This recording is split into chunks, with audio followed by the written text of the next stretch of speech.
Saga. This is episode, I'm going to say 1.2. Episode 1 go? Well, we're just not going to talk about that. Yeah. But here we are. I'm Eugene Lassos, and this is Jose Valle. And we are the Geek Saga. Now, what the Geek Saga is a show that is basically all about geek stuff. Everything from movies, video games, comic books, TV shows, anything that you could think of that is now considered geek, it's going to be in this show. Yes. Me and Jose are two old, I would say relatively old geeks. We still remember when comic books were paper, newsprint.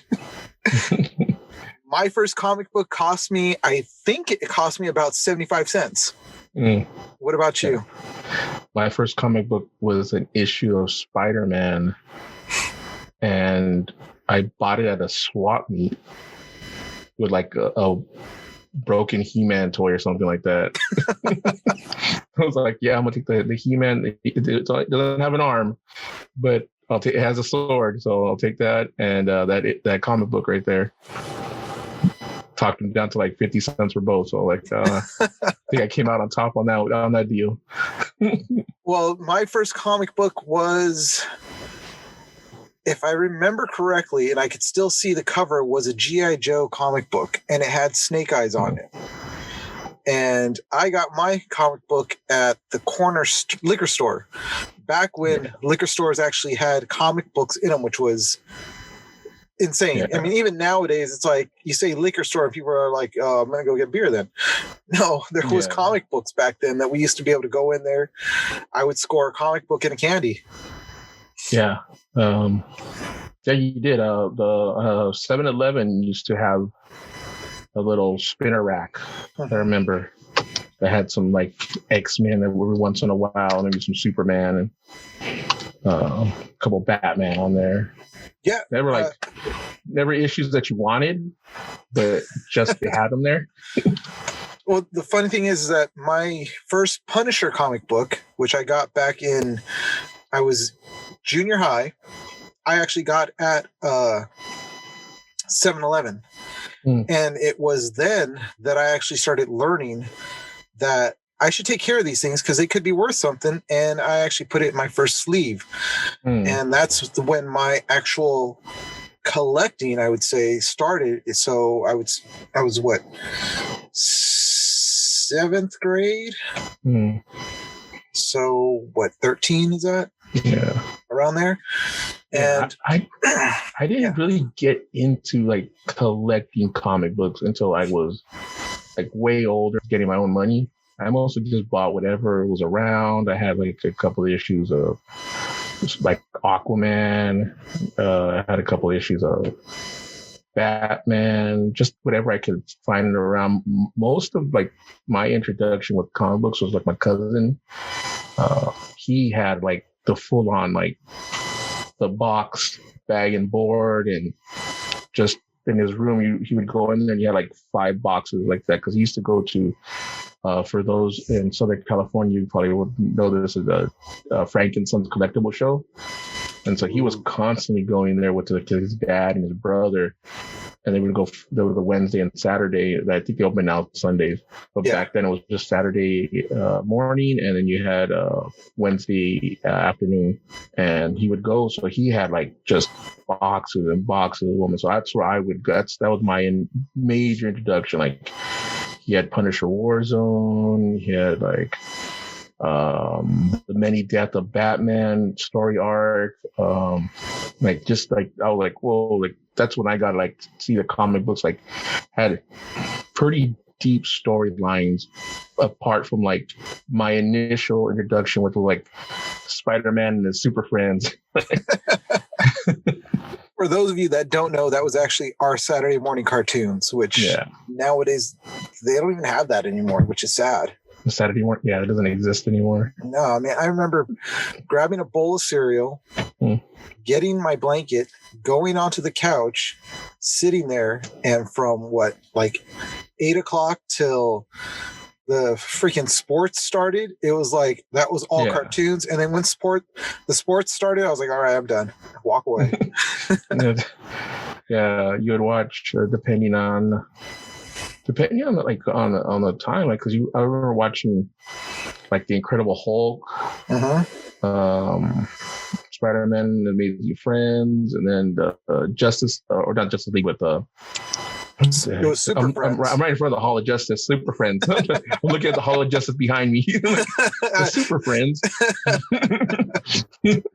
That was like my whole introduction was pretty cool because like you don't have that type of thing where you made it a point to sit there and watch almost about 2 hours worth of television of just silly, absolute, like not in super deep, but just entertaining storyline of Spider-Man. Now they've been made into memes, and so I find it sad that my childhood is memeable now. Yeah, it just means that we're getting old, which it is sad.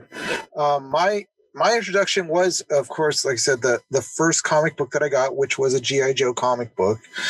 And then I would get a couple more comic books whenever I had the money to be able to go down to the store. Superman, Star Wars, you name it. Whatever they had on there that I was into, I was getting it. And then it wasn't till, obviously, I said junior high is when I finally learned that, hey, these things could be worth something, so time to start saving them. And I would start bagging and boarding them. By the time I was into high school, freshman year, I was collecting primarily X-Men and the Punisher. I had one wall that was completely covered with the Punisher comic books. And I was just like, it was War Journals, actually. It was Punisher War Journals 1 all the way down. I had the whole wall covered on one side of my room. And then I got lucky and got a job at a comic book store. So at 15 and a half, I was working, and my collection grew even more at that point. By the time I was out of high school, I probably had about, I think I had estimated it close to like $8,000 or $9,000 worth of comics. And that was, along with a lot of the collectors, like really good comic books. Like I had the first appearance of Wolverine and a couple other really expensive comic books in there. And then my dad's dog destroyed it all. Oh, that's rough. Yeah, mine just got like, because I didn't take care of them. Again, I didn't like see like value other than reading the story. Mm-hmm. And so they, from one move to another move, just lost them from time to time. And recently I got back into collecting, and I was getting Brian Posehn and Jerry Duggan's run on Deadpool. I got the first like 5 trades of Miss Marvel. I did Deadpool and Spider-Man, and then the recent Spider-Man, Amazing Spider-Man. After he came back to life, after he was Dr. Octopus for a little bit, I got that new run and the all new Marvel. And then I stopped collecting when the storyline started getting kind of weak. And I was just like, I don't want to spend close to, $30 a week. Yeah. 30 plus bucks a week. And that's for like 5-6 comics, which is ridiculous compared to when I was really collecting. I mean, $30, that's a whole month's worth of comic books. Yeah. Not like one Tuesday. Yeah, it was like, Wednesday I had my pull list at my local comic shop, and every Wednesday I was down there. So I have like a good like three boxes full, just like I had the Secret Wars run, the newer one at the old one, A4s. I started collecting all these little things because I was getting my eldest daughter into it. So I was buying things that I think that I thought she would like Spider-Gwen. I have like 15 issues of Spider-Gwen. Well, I just recently went to a comic book store, which is it's just odd to do it now, especially right now with all the stupidness that's going on. But comic book stores are not like what they used to be. You used to go in there and it smelled moldy. It smelled like BO because the people that are in there, well, they weren't like the greatest looking or the best. I mean, not to be mean to any of you guys out there that might listen to this. I'm not saying I'm a catch and I'm perfect, but I'd go in there and sometimes I felt weird because I was still learning about comics and stuff like that, and I wasn't as deep into the storylines, or even could tell you, in back issue, X-Men 336, when Forge first came into the scene, that was written by so and so. I was never like, and funny thing is the reason why I brought up 336 is I actually I wouldn't say just, but a couple months. God, it's been a year. Holy crap, it's been a year that I went to the Rose Bowl. For all of you out there that don't know, the Rose Bowl is a place in Pasadena, and every Saturday they used to have a swap meet. Hopefully that'll come back, but there were quite a few booths there that were selling back issues, and they were in mint condition, like perfect. And I found like, I don't even know how many. I had just had a stack by the time I was done, but I found X-Men 300 and then just kept going up from there because I was like, oh, I remember this one. And I kept looking and I'm like, oh crap, I remember this one. And I was like, all right, I got them all. And they were going for like $1. So that's why I was like, all right, I'm going to buy them. Shoot, why not? They're worth more than $1, especially in perfect condition. Yeah, to get like back issues now, you would have to get like omnibus editions. Well, like that's what I was gonna say. Is that I went to this comic book store downtown Montclair, and I was looking at the comics and stuff because I was like, man, I really want to get back into it, but I just don't know where to start again.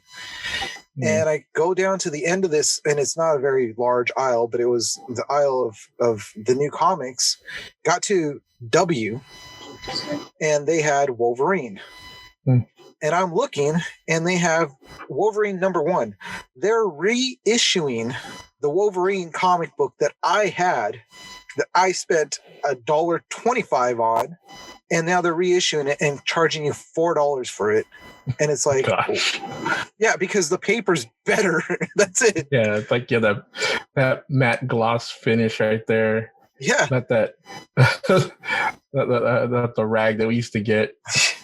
The newspaper that if you licked it, the color's gonna come off. Just throw the silly putty on it and pull it off. Yeah, but I was shocked to see that. I was like, man, I want to buy this because it's Wolverine issue #1, but I don't want to spend $4 on this thing. So that's the weird thing, like to try to justify that purchase. Like, I want this, but you remember the value it once had, and the story isn't different. They haven't changed the artwork. This is better paper. Yeah, that's exactly what it was. It's pretty. I was like, no, not sold. Yeah. Sorry. But I did pick up the new Wolverine. Okay. So I picked up the issue #1, and I also picked up Rob Liefeld's Snake Eyes run that he's doing right now. I heard that's pretty good. You know what? It looks good, but I haven't even read it. It's just sitting there. I'm like, oh, I gotta read this. And then I like turn on the TV and I'm like, I'll read it later. Yeah, I've been hearing that it's pretty decent and that it's for us been infected yet. For us, that is kind of our history of comic books, and you guys can kind of tell that we are, like I said, we're older, and we remember the things of yesteryear and how it was. And honestly, it was a lot better because nowadays we've got these comic books that all they're trying to do is preach to us, and they're trying to preach to us just garbage. And the funny thing is that comic books back in the day were trying to bring to light things that were, I guess you could almost say social injustice. Because take X-Men, and why was it created? It was, and when was it created? You know, it was created during a time of turmoil and racism. And if you read through the comic books, that's kind of what they're going through. And yet people forget that that's what comic books still did even then. But yet the story was good. And it wasn't so much in your face that it's forcing you to say, oh, yeah, this is bad. Yeah, let's go out there and riot and destroy things. You know, not that comic books are doing that right now. But that's the thing. There was a subtlety to it. And that's why I think storytelling is like, you need it. If you have a good, solid writer, and this is something that I will always harp on, is that if you have a good writer and you have a good story, you can have a message in it without the reader knowing that it's a message. You can take them along on a journey and come to the same conclusions you have by just following a good, well-told, well-paced story. You know, I was thinking about a RoboCop today, of all things. Weird. Okay. But RoboCop, everyone knows that it's a violent movie, but if you strip away like the violence, what you get is a story about how these major corporations can purchase and own anything and everything, including in the story, they own the police department. A company, Omnicorp, owns, when Murphy dies, spoilers for a movie from the 80s, guys, when Murphy dies, they own his body. And they are allowed to experiment on a human being because they own him. Like that was like to me that's just the story. The story is about how in consumerism and if these things go like too far, this is where it could go. And you kind of see that, like there's major corporations. There's like 4 corporations that own everything now. Yeah. You have Disney that owns Marvel. You have AT&T that owns DC, and they own our stories. They own our myths now, and they can do what they want with them. And that's kind of like what that movie was trying to say. Like, look what happens if you let one thing get too big and they're allowed to own whatever they want. And that's a movie from the 80s, and it's extremely violent and gory, but that's the subtext of that movie. And unless you were paying attention, you're just gonna, oh, look at the guy got shot in the face, and you know, I'll buy that for $1 and whatnot. But there is a subtle, very subtext to that movie that you would not catch on your first view. And I did it. When I first saw RoboCop, I was a kid. Should have watched it as a kid. But I watched it as a kid, and it went right over my head. Just to me, it was just like the violence. Like, oh, cool, I'm getting away with watching a rated R movie. But now as an adult thinking about it, I'm like, dude, like they're able to just own a man, his life and his death. Just like own a dude. And now letting that type of subtext, being able to, as I'm older now, able to like appreciate it for that. And so, yeah, you don't need to preach to someone. All you have to do is tell them a story and the message will get across. And this day and age, like writing has been really, really watered down to where it has to get up on a soapbox and yell at you for however long the episode is, or however long the issue of the comic book, or however long the movie is, until both you and the movie are just done. And I feel that's a disservice to the audience. Well, if you ever listen to any of the interviews with Stan Lee, he talks about how his characters, they're all flawed, but then they're all dealing with things that are in the real world. And it's so subtle in the way that it was done and so well that you just get engulfed into their life. But you also can relate to these characters. And I feel like now these characters that they're doing, you can't relate to them. You're forced to read them and you're forced to tolerate it. And I think that's what they're trying to do, is force us to become tolerant. They don't let their characters fail. No. And everybody gets a participation trophy. Yeah. Then how can they accomplish? There's no sense of accomplishment if you never fail. If there's never a risk for you to fail, when you succeed, there's no sense of achievement. Like a lot of characters, like you see today, are not allowed to make huge mistakes, and if they do, it's almost like they quickly erase them, like they didn't do it. And that's a lot of like the Arrowverse I was watching. Like I was really into like the Arrow, and he was allowed to, like the first like season of the Arrow, I'll say the first 3 seasons of the Arrow was really good, because Oliver Queen was not so much the good guy.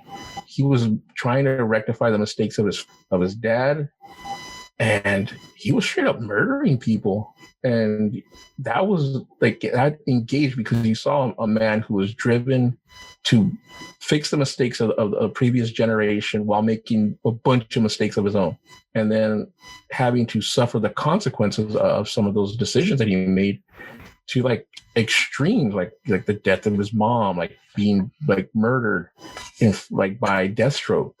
That's a huge thing that he that first 3 seasons of Arrow are pretty good. Not perfect, but the writing is pretty solid. And then you get the Flash, and I say the first 2 seasons are just as good. Where Barry Gordon, Barry Allen, makes the same kind of mistake. Shona. Sorry, I had to throw it in there. Shona. On the other side, I actually had Ariel watch that movie. Dude, that movie's hilarious. Oh, dude, that movie's funny. Okay, before we get on to a tangent. Okay, but that's the thing. Like the first 2 seasons of that show. I don't know if you watched any of those. I did. And that funny thing is that I only watched the first 3 seasons of Arrow, and I only watched the first 2 seasons of Flash. And I got sidetracked onto something else, but they were good. And then I remember you telling me, just don't bother. And I was like, okay, after that, the Flash fell into this thing where everyone around him was better than him at everything. Like everything, even like the people who had like very little to do. Like he ends up getting married to Iris West. Like, spoiler alert, if you guys read the comic books, you know that. But like she's able to do, like, she's like the leader of what they referred to as Team Flash. Starting from like season 4. And I'm like, what? You were like a reporter, kind of. You wrote like a blog in the first season. And then the second season, you're working for a newspaper. And then like you're now the leader of Team Flash, where everyone looks to you. Why? I don't get it. When her dad is like the chief of police or something like that, Barry Allen is literally a genius and a superhuman. There are various doctors that are part of Team Flash, Cisco, Caitlin, who becomes Killer Frost, but Iris? Why? Because they need a strong female lead. Sorry, people. Yes, I just said that. But like, but there's other strong women on there. Caitlin, who becomes Killer Frost, is both a doctor, very accomplished on her own, and Killer Frost. But Iris?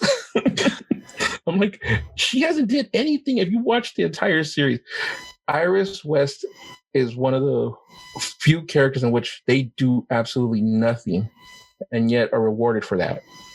I didn't care for it. So after about season 4 is when I just was done. And then I watched Supergirl. Supergirl is like the epitome of your hero can't fail. because she makes some huge mistakes, and by the end of the episode, they wipe them out. Like they're like, "Oh, that she didn't do that. That no." And then she'll make another huge mistake by the end of the episode. No, never mind. They bring in Superman to kind of bolster because the ratings were tanking. So they bring in Superman, and then they make him just a punk. Like, he is not Superman. Like, if you read the comic books and then you watch that show, like, that's not Superman. That's I don't know who that guy is. That's Bizarro Superman right there. That's what it is. And they're giving him his own show now, and so what? I don't know how. That's right. I don't. It's like a Lois and Clark type.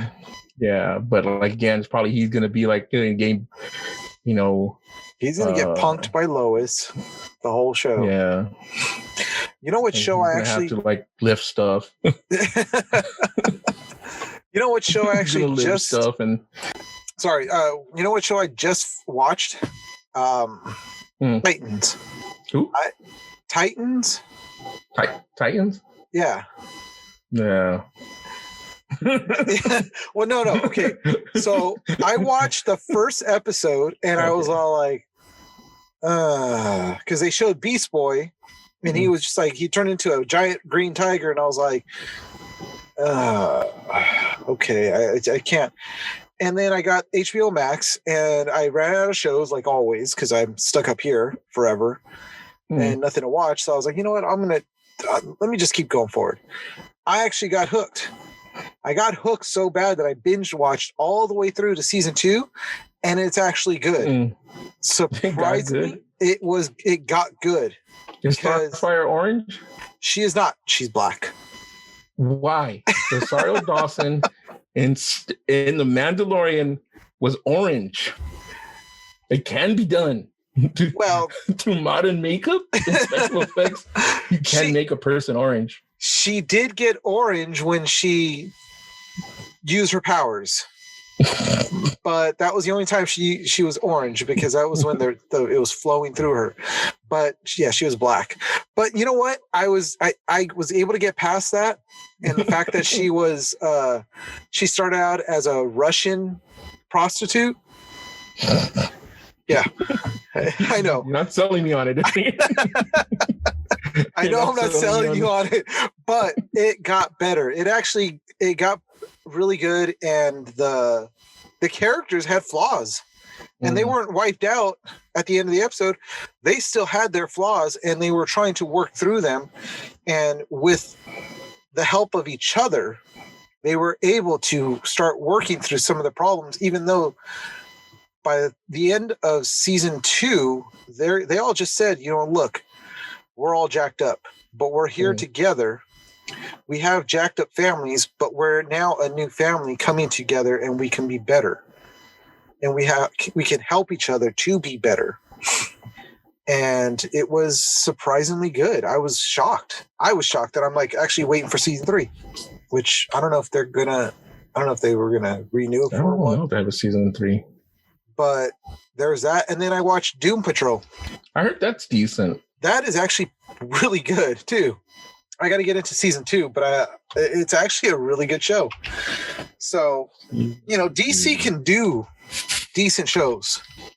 They can't do movies. As long as they're not part of the Volantiverse. Yeah. But, all right. So, now... they said that their filming Titan Season 3 was scheduled to begin the following year, with season premiering in late 2020. And then the Coof did everybody wrong. Damn cooties. I know. So, yeah, not getting any season 3 soon. That sucks. Well, good thing I saw the whole show right now. So now it's like I don't have to wait too long because I'm sure it's going to kick back up in 2021. Hopefully, everything's getting back. No. So let's move into something that we want to call. Hold on. Wait for effect. Geek gossip. Oh dang! We're a well-oiled machine here. Straight sound effects.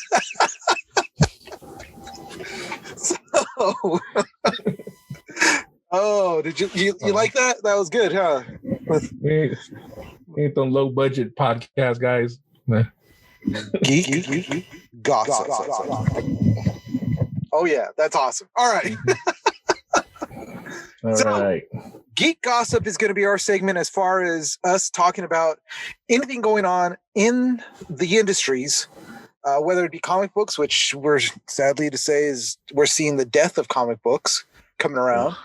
That's sad. Again, movies, television, like we've already been talking, we've talked about TV, we've talked about comic books. And so this is going to be our segment where we take whatever stories that are going on right now, whether they're new or, by the time this comes out, it'll be a little bit old.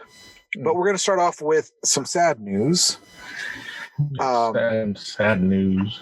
Very sad news. We are now adding another see-through blue figure. Join the rest of the Star Wars universe. And we just recently had David Powse pass away recently. And who is he best known for? The bodyguard in Clockwork Orange. No? Oh, yeah, Darth Vader. For those of you that don't know, he actually was the bodyguard in Clockwork Orange. And yes, he's Darth Vader, known as 3-time English weightlifting champion. No, it's still Darth Vader. All right. You know what? All his other accomplishments out the door. It's Darth Vader. This is Darth Vader. Looking at pictures of him when he was young, dude, this dude was yoked. Yeah, well, that's why. That's the thing is that's why Lucas picked him, was because he was big. 6'6". Yeah, so him and pretty much Peter Mayhew. So those two guys basically just walked in front of Lucas during the auditions, and he was just all like, "Yeah, that's it." Didn't have to really say anything because he was just looking for the build, the size. And, Prowse was one of those that, because of his weightlifting background, was broad-shouldered, big, fit the costume, basically. Unlike... Hayden Christensen? Yeah. He was not an opposing figure. No. No, the end of Revenge of the Sith, him stepping forward in the costume, it was like putting your kid in your shoes, in your clothes, and telling him to walk. It's like, no. Yeah, it didn't work.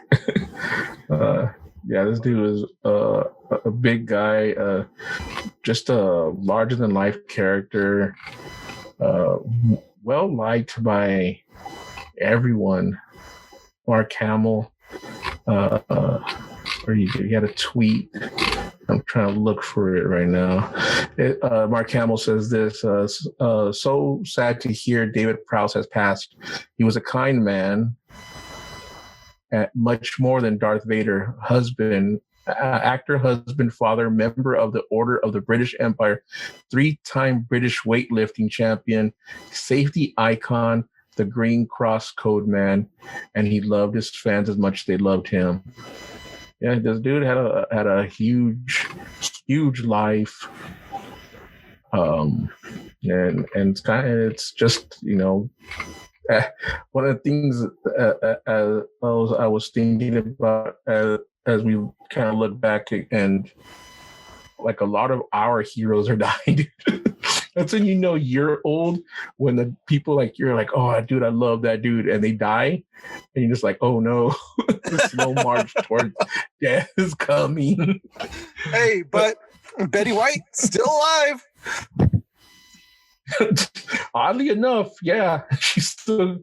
Yeah, there is a photo. If you guys can find it on the internet, it's a picture that they took of the cast, and they have them in the see-through blue with Peter Mayhew, Kenny Baker, now Carrie Fisher, and now David Prowse, and it's a sad thing, man. Like he again, he will always be Darth Vader, right? That the way he moved, like, because even the way Lucas, when he interviewed him, and picked him, it was just the way he moved. He moved and knew how to be an imposing figure. I would say, especially the first Star Wars, the motion picture, or Star Wars: A New Hope, and he's like all up in Leia's face. You're like, that's why they picked that guy, because he is just this like huge mound of a man, and he's just like, and that makes Carrie Fisher like yelling all up in his face, like, I can knew your stench, and just like shows how feisty she was. But yeah, just everything about how he moved and how he performed, and it was through watching him in Clockwork Orange. Lucas picked him. He says like he saw him, and just his form. He's like, dude, I want that guy, and so they brought him in. They had him put on the suit. He wanted him for Chewbacca. And he was like, no. He was quoted, I don't want to be in a gorilla skin costume all day. He was like, no, thank you. But he ended up getting the role of Darth Vader instead. And, the rest is history. Yeah, it's a sad day to see that now we've got 4 out of the cast now. Gold and Tony's still kicking around too. I don't know why they don't add Yoda in there, because I mean, come on. He passed away at 900 years old, so he should be that puppet. Oh gosh, if you guys can ever find it, like it's episode 1, The Phantom Menace. But if you can find the one that's not been altered, because there's a version that has not been altered, and they use the original Yoda puppet. That puppet didn't last very much long. That's why they go and CGing him in the next 2 movies. But yeah, that puppet looked rough. They should have left him dead and buried. Oh man. So, well, R.I.P. David, Mr. Prowse, you'll be missed. Definitely loved your performance as Darth Vader, and true Star Wars fans that are out there will definitely be mourning. Yeah. So, but we got to move on to the next story that we've got, and we're moving to more of a, I guess you could say, happier. Yeah, it's not so much of a story, but a lot of rumor mill right now going on. There's been several reports, different sites, Comic Book Review, We Got This Covered, Movie Web, all have these stories floating around. I know Popcorn Planet, the YouTube channel, they were doing a stream on it, and the rumor is it cool, or should they do this, is have Sebastian Stan, famous for playing Bucky Barnes, a Winter Soldier in the Marvel movies, play a young Luke Skywalker in The Mandalorian. And there are photos of him, they just put Luke's hair on his head, and there is a resemblance, like a very, very striking one. Like almost like, is it his kid? Could it be? They even have a picture of both Mark Hamill and Sebastian Stan together.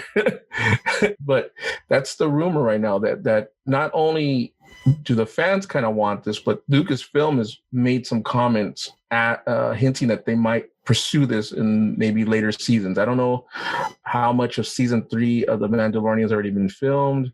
The show takes place not right after, but a couple of months or years after Return of the Jedi. Luke Skywalker is in his prime at this time. And during this time is when a lot more of their adventures are still going on, because they're still out, I would say, hunting down the last of the remnants of the Empire, at the same time also trying to rebuild the New Republic. Yeah. And you were telling me earlier when we were talking about this that it would solidify the timeline that it is, because some people believe that this timeline with The Mandalorian is an alternate timeline, which kind of is retarded if you think that. Yeah. Because there's that theory, and I don't know how much it's true, but they're talking about using something, I think it was in Rebels, like some sort of veil of the Force. in season 4 of Rebels that there's this mystical dimension that connects all time and space called the Veil of the Force. Yeah, I remember that. And so they're saying that they may use that, since Dave Filoni did Rebels, that he might use that not to make the Mandalorian an alternate universe, but get rid of the sequel trilogy, is the rumors that I've been hearing. Which we definitely need to get rid of those things. Those were horrible. Yeah, that's the thing. Like, there is like so many like sites like Overlord DVD, Nerdrotic, Yellow Flash, Geek Spin, has all these rumors that they're trying to erase, if not the entirety of the sequel trilogy, but at least Last Jedi and Rise of the Skywalker. Newsweek covered it. This was they covered it in June, but they said the rumors are insane. But they continue to get like steam because was it Truly Hollywood has it, talking about they want to scrap the sequel trilogy with the Veil of the Force. And so you see, like, even this article was in October, and so you're looking at something like that. Not a lot of people would be upset if it happened. I definitely wouldn't. Even if, okay, let's say because there's a lot of people like are huge, not huge, yeah, I would say huge. There are a lot of people who are huge fans of The Last Jedi, because that's the one that split the fandom. I think everybody was kind of on board with The Force Awakens. I think everybody was like, oh, it's not too bad. It's like, I remember watching it like back to back at the drive-in, like it ended, and I was like, yeah, I want to watch it again. And so I watched it twice in a row, and I was not upset watching it back to back. I had a sore throat that day too. Like, I remember I couldn't even eat because like my throat hurt so much, and I was like, I'll stay out here in this winter weather at a drive-in. I'm gonna watch this movie twice because I liked it. I own the Blu-ray, and I watched it a couple more times, and I still enjoy it. The Last Jedi is where I got bothered, because I watched it and then I watched it again at another time, and every time I watch it, the more and more I don't like it. There's more and more about that movie that I just doesn't seem like the person who wrote and directed it knew anything about Star Wars. Yeah, they knew nothing. And I know that the director has been on record saying he wanted to subvert the expectation of the fans. There is a way to do that. There is. All right, we'll quote this game every time we talk about subverting the fan expectation. And that is Knights of the Old Republic, Sith Lords. It's a sequel to was for the Xbox and I think PlayStation. You can probably find it on Steam, and it does what I believe The Last Jedi was trying to do, but it succeeds in that it shows the flaws of the Jedi. Everything. It's their ideology, the way they choose their disciples, and how the decisions they make, they don't fully go down the right path, and there are and it's seen through the eyes of a woman by the name of Darth Kreia, and she leads the exiles, he's called, kind of guides him, and she starts like showing him how very not different the Sith and the Jedi are, like how like the outsider would see them as the same, and at the same time how messed up their thinking is. The idea of there could only be two for the Sith, the being so fundamentally rigid with the Jedi, and she picks it apart just amazingly. And at the end, you're like, you make the choice depending on how you want to, like how you would end up doing it, because it's one of those games that allows you to have choice in it. And so you can continue to be light side, or you can continue to be dark side if you want. And there's even an option for you to right the middle and be what people call a gray Jedi, someone who kind of does a little bit of both, and how you influence everybody around you. And so that's subverting the expectation of the fan, because you come from the first one with Darth Revan, and then you go into this game and it's completely different, like the story narrative. You're not following Revan. You're not following anything that happened in the previous game, even though it takes place just a couple of years after, I think 4 years after that. And like, it is wildly different in terms of the narrative, and it's done really good. And I love that game, and I play it still. And that's why I get angry with Last Jedi, because it tried to do that and it just failed on every aspect of its subversion, and to the point where it's not Star Wars. It isn't. Where Sith Lords is. That's still Star Wars. I don't know if you ever played that game, but if you ever get a chance to, you should. It is. If you play both of them back to back, especially, like, you'll see like how the first one builds up like the whole like Sith and Jedi mystique, and then the second one just tears it apart. With the last two, I was just dumbfounded, because I'm like, seriously, you're going to a planet and everyone's dressed in tux and it's a casino. I was like, God. And then how it ended, I was just like, I mean, there was nothing good about it. I was like, seriously, that's it? That's how you end? And then the last one, I was like, maybe they could redeem themselves. Here we go. And it was just like, they're riding on 3 or 6-legged horses on the outside of a starship. How are they breathing? What's going on here? And then it was great to see like Wedge Antilles came back with Lando in the Falcon, and then it was just a huge armada. Like, that got me all tingly in my giblets. So I was like, "Ooh, that's cool," and that was about it, because the rest of it was kind of like, eh. Again, that movie, I saw that movie opening weekend, and I was sitting next to an old man. This is before the dark times of the Koof. Sitting next to an old man. The scene in which where Kylo Ren and Rey Palpatine, because spoilers for that movie, they make out. I laughed just uncontrollably. I don't know what they were trying to go for in that scene. That's the scene that once I saw that scene, I was like, this movie is garbage. The moment I saw those two kiss, and I started to laugh, like almost like a madman. The poor old man next to me turns and looks at me, and he gives me this look like, dude, why? Why are you here laughing this loud next to me? Like, the old man was just like, he was upset. I'm sorry, old man. I don't know who you were, but if you listen to this podcast, I'm sorry that there was this guy laughing out loud when they were trying to have I don't know, I guess a romantic moment.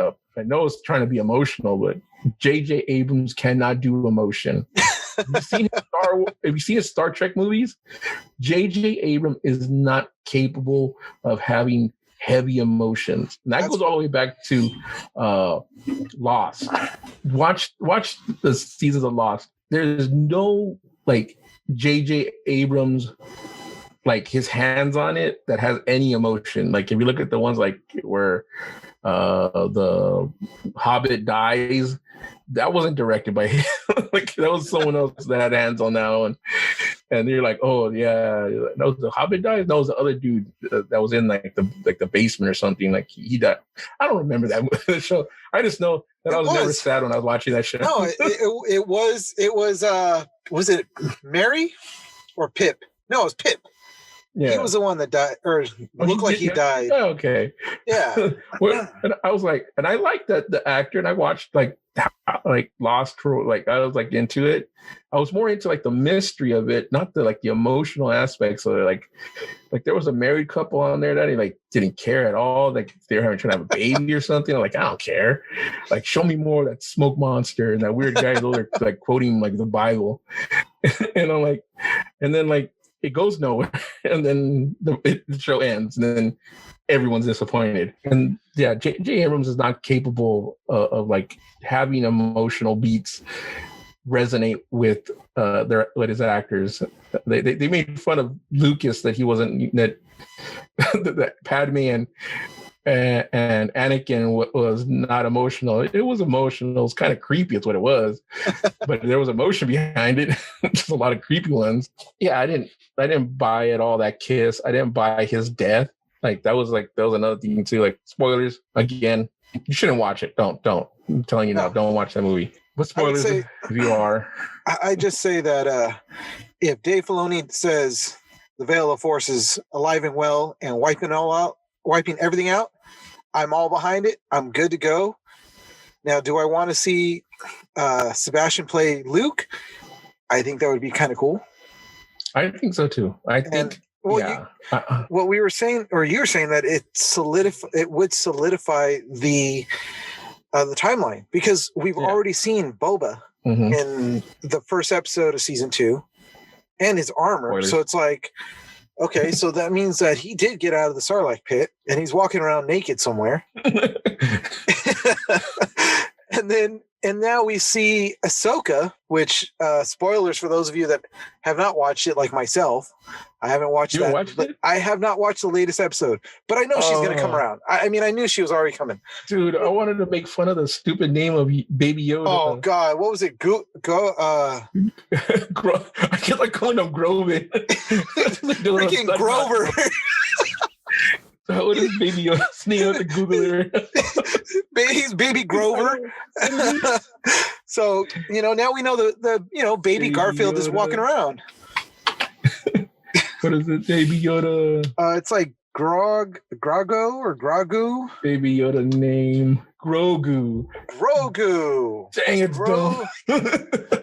So I don't know how they figured out his name was Grogu. Maybe Ahsoka was talking to him. Watch the episode. Yeah, see, I got to watch the episode. So, and I don't want to watch it on my tablet up here because it loses a lot. So, but they tell you how. But like when I heard the name, I was like, "What? His name?" So I'm like, "Oh man!" So I'm like, "Okay, there had to have been someone that could have been like, hey, Favreau, no, anything but that." Well, it might have not been Favreau. They could have went to Kennedy and been all like, "Kennedy, what do you think?" I think, you know what? Just shut up. It's like, remember, like, because you have Yoda, right? Yeah. And then you have the other one that everyone forgets was in like the Yaddle. Wait, which one? There was another one?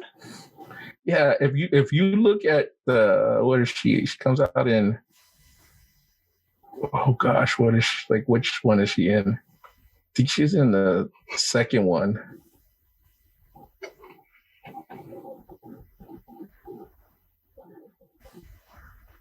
I think she's in the second movie or in the first movie.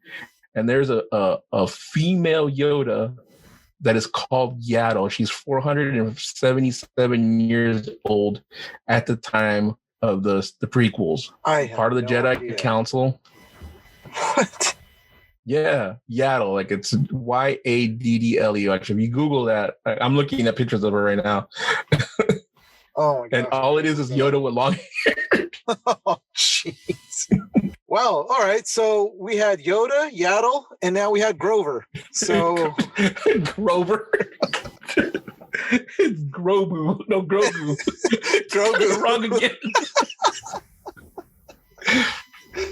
Oh man. Grogu. Baby Grogu. All right. So that's what did it, dude. Like Grogu killed your phone. Freaking Grover killed my phone. We have there's going to be a pause in the audio, and that's because Baby Grogu killed my phone. That's it. Yes, he did. Force. Freaking Grover. He didn't like being mocked.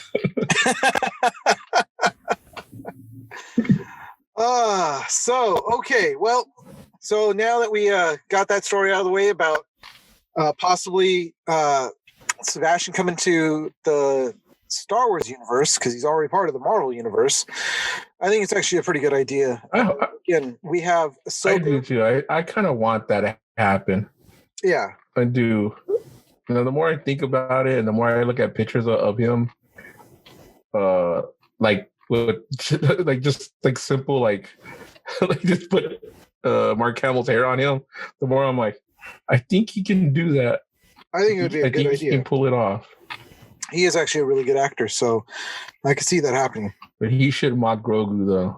No, because Grogu will kill his phone. Oh, yeah, that's right.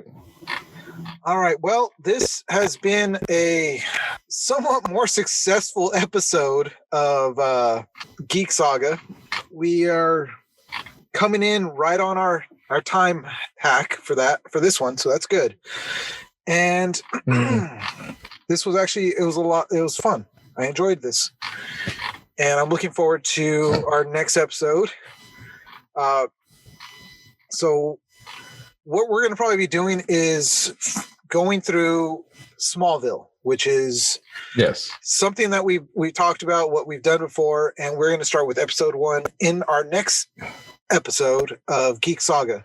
So we'll do the whole geek gossip, a little bit of talk between me and Jose, and then we're going to jump into the episode and try to knock it out within 30 minutes, which is not easy to do. It's a hard task to do, especially when we start getting on the fact that how creepy Clark is. Yeah.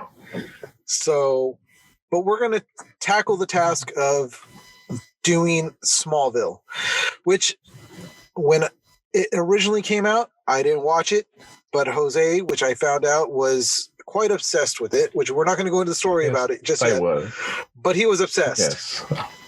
And as soon as I started watching it, I became obsessed and was watching it like nonstop. So that's what we're going to be going into in episode 2. Now, if you want to get a hold of us, you can. We do have Geek Saga. It's geeksaga20@gmail.com. We are on Instagram at the Geek Saga.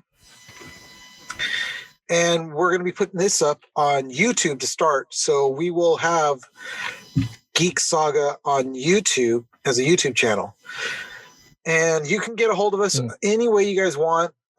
If you guys want to talk smack to us, whatever, fine. I don't care. You're not going to hurt my feelings. If you guys literally want to just say hi to us, talk to us about comic books, we're more than happy to open up and talk. We're not going to be politically correct about a lot of things because it's just stupid. Yeah. And I'm definitely, if anybody knows me, I'm not politically correct. Yeah. I tell it the way it is. I don't hold back. So if you are... we will try to be as non-offensive as possible, but understand we may cross the line. I make no guarantees, but I will do my best. Okay, I will absolutely do my best not to hurt any feelings to the point where I got to send out lunch pails with crayons and coloring books and things to hug. So, and if that offends you, then this might not be the podcast for you.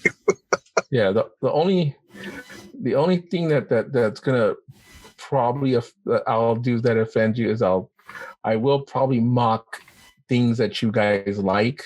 I like what I like, and then I and I don't like the things I don't like, and Captain Marvel is one of them.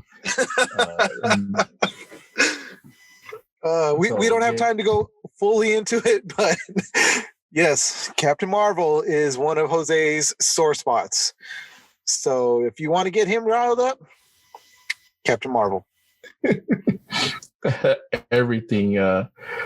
The acting was subpar. I mean, I don't know how you make Samuel Jackson not look good, but somehow you guys accomplished a good job. So understand that is what I will do. That's where I will come from. I will be like, oh, you like that? No, it's garbage. Hold on. Hold down the rant. Breathe. Grab the earlobes. Woo-saw. Woo-saw. All right. So again, reach us on Instagram. Reach us on email. Reach us on YouTube. You definitely could find us wherever other than Twitter. I'm going to stay away from Twitter. I prefer not to go on there. But that's a garbage fire. Yeah. So, but again, you want to reach out to us, please do so. We'd love to hear from you guys. We may down the line actually do one where you could actually see us, which I don't know if too many people are going to really want to see us. No. But this is our podcast, and this is going to be definitely an interesting journey the second time around. Yes. So again, we're here for fun. Yep. Just come with us on this ride. Oh yeah. So again, I'm Eugene, and this is Jose. And this was the Geek Saga.